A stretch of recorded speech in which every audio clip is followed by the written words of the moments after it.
Ladies and gentlemen, this is the third fight of the evening in the featherweight division. Introducing first in the blue corner with 0 wins and 1 loss, fighting out of Cascao Jiu-Jitsu, Mika, Las Vegas, Nevada. Here is Ray Sinister Kid Buckner. His opponent stands in the red corner with 1 win and 1 loss, fighting out of Hard Knocks, Las Vegas, Nevada. This is Soslan Abanikov. Our ref in charge, Chris Tayoni. Okay, guys, gone over the rules. I expect you to obey my commands and protect yourselves at all times. Any questions? Questions? Here we go. Good luck. Abanikov wearing the red and the black lists his fighting style again as ground and pound and Muay Thai. Ray Buckner, on the other hand, lists his fighting style as Brazilian Jiu-Jitsu. Will be interesting to see if this fight does in fact go to the ground. Who will have the advantage? 3 2-minute rounds. Tough Enough, all about the future stars of MMA making its debut tonight here at the Cox Pavilion in Las Vegas. Buckner comes out as a southpaw, fakes that front kick. I really like the energy, pacing back and forth and bouncing up and down in the cage. Buckner throws a high kick to get things started. It's checked by Abanikov. Abanikov just like a strong, muscular build. Yeah, for sure. At 145 pounds, does look ripped up. Show each other quite a bit of respect. Beautiful toss by Abanikov. Wow, he ends up inside control as a result of that beautiful toss. You mentioned that he looked like he was strong. I think that proves it. Yeah, he really showed some power there. Buckner doing a good job. You see he used the cage to adjust his position and regain full guard. Much better position for Buckner there, especially for a jiu-jitsu stylist, rather than having Abanikov on top of him inside control. And Abanikov does list his fighting style again as a mixture of Muay Thai and ground and pound. We'll see if he can get something going here. About 50 seconds left here in this opening round. Yeah, Buckner doing a great job. You can see using his right arm to tie up the arms of Abanikov. He's also holding the head tight, trying to keep his opponent from posturing up and raining down blows, as you would expect a ground and pound stylist to do. And doing a very effective job of that. Really doing a nice job controlling the posture up to this point. Just 30 seconds left in the round. Abanikov had a beautiful toss to get to this position, but has been able to do very little damage from it. And now we see Buckner trying to lock up a triangle choke, but Abanikov did a good job shaking up. Now he's in trouble again. He's going to look to slam out of it. Wow! Unbelievable power, but Buckner keeps the legs tied. Boy, what a round this is turning into. Buckner trying to muscle this through. Abanikov picking him up again. Wow!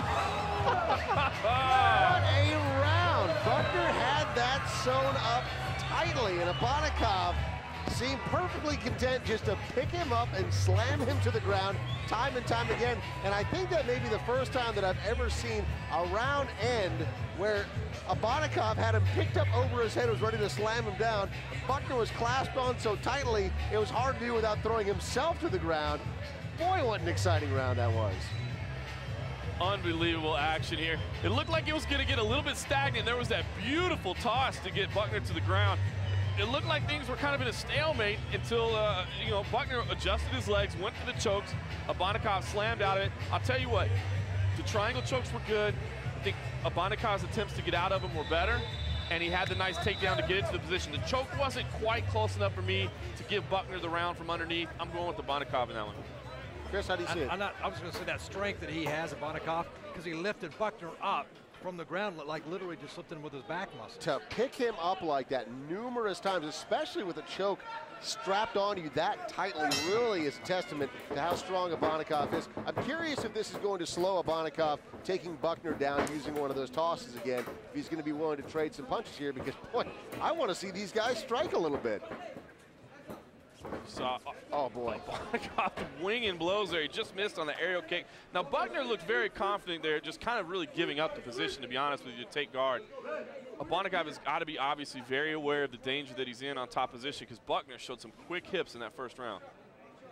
Abanikov wearing the red and the black. He's on top right now. Buckner is wearing the black trunks with the white trim.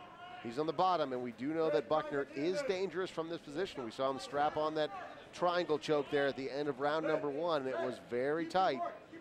Abanikov Urbanikov did just enough to get out of it. We'll see how things develop here in round number 2. Just over a minute remaining here in this second round. Buckner again, look at using the left overhook there to keep Abanikov from posturing. Really impressed with Buckner's control of his opponent from the bottom. Unfortunately, he's got to get some offense going. Chris Tyrione will let that happen on the feet.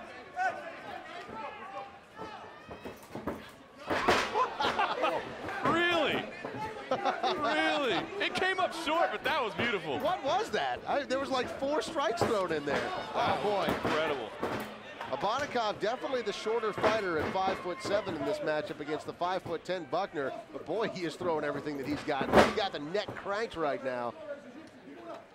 Controlling Buckner from a north-south position. You see Buckner doing a good job of rolling back and getting guard. Yeah, Buckner comfortable fighting from his guard. 15 seconds left here in this second round. Another very close round. It's very good defensive work from Buckner, but he hasn't been able to counterattack enough, I think, to take this round. You know, it's funny, his coach over here on the left side, as he's shouting instructions, he's taking pictures of his fighter. Got to get that twin pic, man. That's important stuff. Beautiful work by Abanikov again. I tell you what, he's shown a lot of power, and he's shown some acrobatics as well. He looks like he's got some intense striking there on the feet. I think, again, Buckner has shown excellent defensive work, but he's got to get busy if he wants to do something with a counterattack. Yeah, and I think that the flashiness of Abanikov's kicks and strikes will have an impact on what the judges are looking at tonight. I mean, you see a moment like this that we're about to see in this replay, throws this big overhand right, followed by another one. I guess that's not a great example of the flashiness that Abanikov has been showing in this fight, but he has been throwing some of those spinning back fists and roundhouses and wheel kicks and everything else, and that sort of thing does leave an impression on the judges. Absolutely. It shows aggression. It shows aggression. He's actually trying to move the fight forward. I think Buckner is fighting a very defensive fight thus far. He's got to change things up. I think Buckner is very dangerous from his back, but he needs to act quickly. Third and final round. Abanikov is wearing the red with the black. Buckner is wearing the black and the white. Close fight so far, but according to the unofficial scorecard of Mr. John Morgan, Abanikov is up 2-0. Now we see Buckner moving forward. I like it. It's something I think is just, you know, as the coach has probably said, look, you've got to get this thing and take it in the third round. And now he's moving forward and he's on top. We'll see how Abanikov can fight off his back. Great position for a jiu-jitsu stylist. Obviously, the ground and pound stylist, Abanikov, would prefer to be in top position, so he's got to work from his back. Buckner, who showed a great defensive guard in round 1 and 2, is now in top position, which will be much more advantageous for him. About 80 seconds left here in this fight. Look, it's Abanikov that rolls out for the armbar. Doesn't get it, though. Great work by Buckner. Now, he jumps guard. He's again going to work from his back. I think Buckner did himself a disservice there by not trying to pass the guard immediately when he was in top position.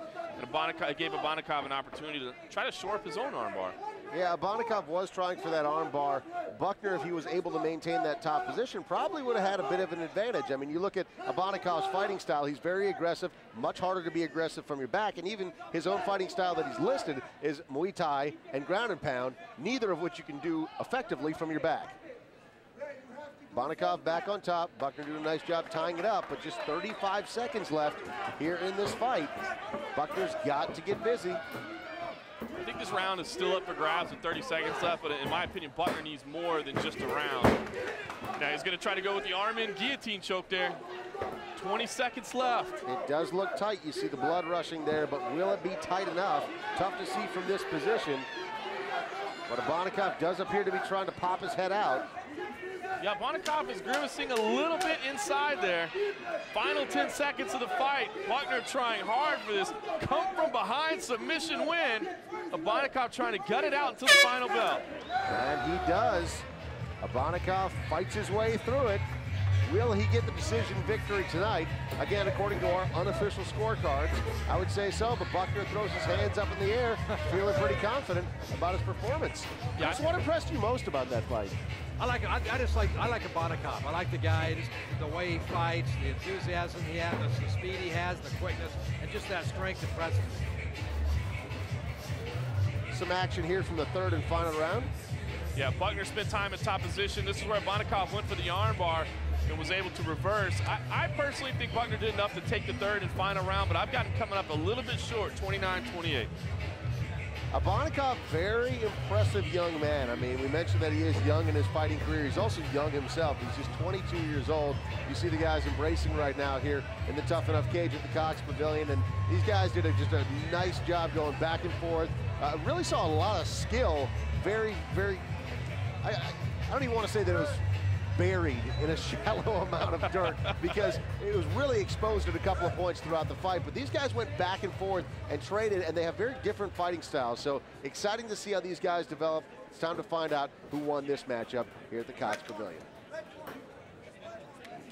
Ladies and gentlemen, after 3 rounds of combat, we have your winner by split decision, the blue corner, Ray Sinister Kid Buckner.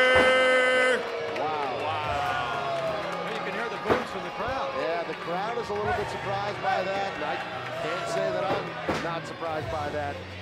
That is a shocking decision to me. I thought that Abanikov certainly did enough to walk away with that victory tonight, but they always say don't leave it up to the judges, and I suppose that would be why.